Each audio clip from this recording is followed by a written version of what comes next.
உருவாக்கிய நபர்களை பாருங்கள். அவர்கள் எந்த அரசியல் தளத்தில் மாற்றி மாற்றி பேசாம ஒரே கருத்தில பேசிக்கொண்டு ஆழமாக இருக்கிறார்கள். தமிழ் தேசியவாதிகளாக இருக்கிறார்கள்.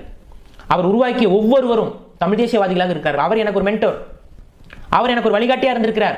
பல இடங்களில், பல கருத்தியல்களில், பல தத்துவங்களில் எனக்கு இருக்கக்கூடிய குழப்பங்களை தீர்க்கக்கூடிய ஒரு ஆசானாக இருந்திருக்கிறார்.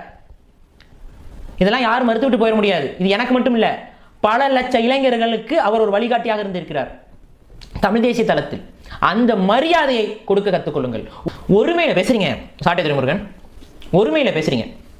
அந்த ஒருமையில பேசுவதற்கு முன்பு ஒரு படி யோசித்திருக்கிறீர்களா? அவரது தகுதி என்ன, நமது தகுதி என்ன அப்படிங்கிறத வந்து ஒரு நிமிடம் யோசித்தீர்களா? சாட்டை அவருடைய வயது என்னன்னு உங்களுக்கு தெரியுமா? 60 வயதிற்கு மேற்பட்டவர். அவர் என்ன படிப்பு படித்திருக்கிறார் உங்களுக்கு தெரியுமா? அவருடைய கல்வி தகுதி என்னன்னு தெரியுமா?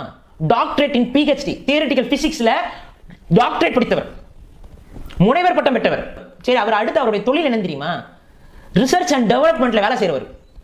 அவர் பல விஷயங்களை, இது போல அறிவியல் சார்ந்த விஷயங்களை, நீங்க தான் அந்த மனுஷனே இல்லைன்னு போறீங்கல்ல, அந்த மனிதனே இல்லாத அந்த நபர் அறிவியல் சார்ந்த விடயத்தில் என்னமோ வந்து அவர் என்னமோ அந்த ஆய்வெல்லாம் வந்து ஒரு அறிவுக்கு புறம்பான ஆய்வுகளை செய்து கொண்டு வந்து காயெடுத்துக் கொண்டிருக்கக்கூடிய நபருடைய கல்வி தகுதியை முதல்ல புரிந்து கொள்ளுங்கள். அப்போ நீங்க வந்து அவர் வந்து ஒரு சும்மா தற்பெருமைக்காக இதுக்காக வந்து அவர் பண்ணிட்டு இருக்காருங்கிறது இருக்கக்கூடாதுங்கிறதுக்காக அவருடைய பர்சனல் விஷயத்தெல்லாம் நான் சொல்லிட்டு இருக்கேன். இதை முதல்ல புரிந்து கொள்ளுங்கள். முனைவர் பட்டம் பெற்றவர்.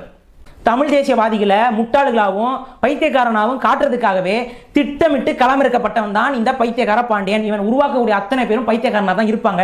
உங்களுக்கு தெளிவுபட்டுட்டு நீங்க இவனோட உண்மை முகம் அறிஞ்சு வெளியில வந்துட்டீங்க, இல்ல இவனை விரட்டி விட்டீங்க அப்படின்னா தெலுங்கேம்பா, கன்னடம்பா, மலையாளிம்பா.